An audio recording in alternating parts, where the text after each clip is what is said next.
Hi, my name's Ashton Price, and this is the wide world of Ashton's Rants. This is episode 14, where I discuss making the music you love. So come with me. Sit down,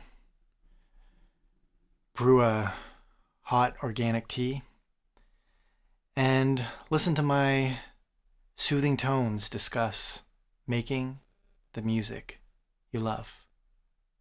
Get ready. Okay, so in all seriousness, I am going to talk about making the music you love.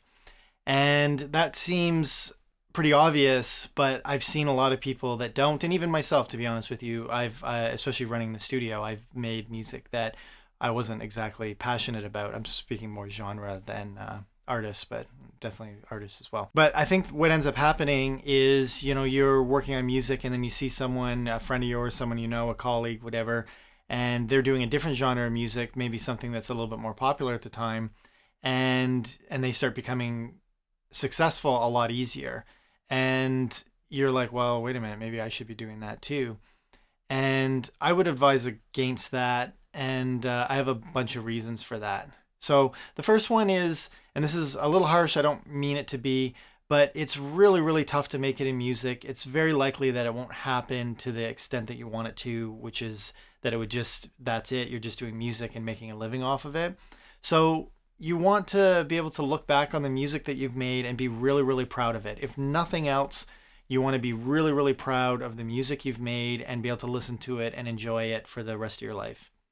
Another reason is, again, it's so difficult to make it in music that you have to be the best or one of the best in the genre that you're working in.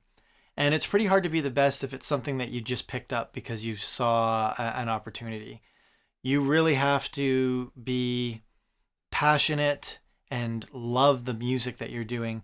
The obvious one is I've worked with so many people that always say pop music is so easy. And what a lot of us say in the business is if pop music was so easy to make, then everybody could just make their big pop music album and then live off of that and do whatever they want afterwards. You just got to trust me.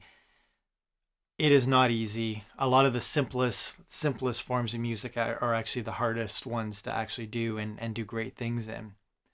And the people that are making this music, like whether it be pop music or anyone that's really, really great at what they're doing, they love that music and they're studying it and they've been listening to it a long time. You are not going to be able to compete with that just because you heard something on the radio and were like, oh, I can do that too.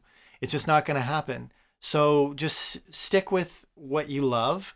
Maybe you can incorporate some new sounds or whatever, but don't veer off course so much just because of you see a business opportunity, basically. So I'll give you an example from my career. I mean, I have a lot of them, unfortunately, but when I loved, and I still do the 80s music and synth pop and all that, it's hard to believe because that's what everything is right now. But back then, that was literally the uncoolest thing in the world to be doing, and everybody was making fun of me for it. And would you know it, like a couple of years later, the Killers come out, some other bands come out, and then more bands started getting even more synthy than that, even the Killers did.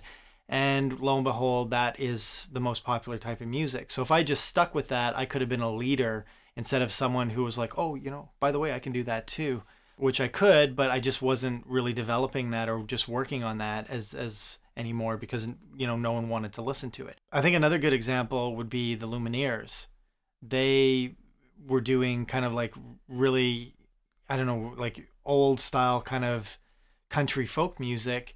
And again, at a time that was not happening at all. I think they were just so good though, like so undeniably good that they just broke through.